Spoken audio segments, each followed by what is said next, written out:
In this video, I'm going to show you how to freely move an image around a document on Word Online.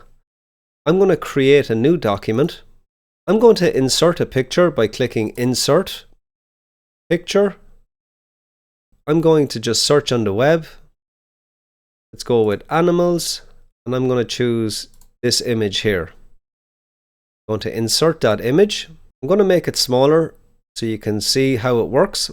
So if I go to move this image around the document, it can't be done. If you want to freely move this image around the document, you would select the image, right click, and along the top here we have some options.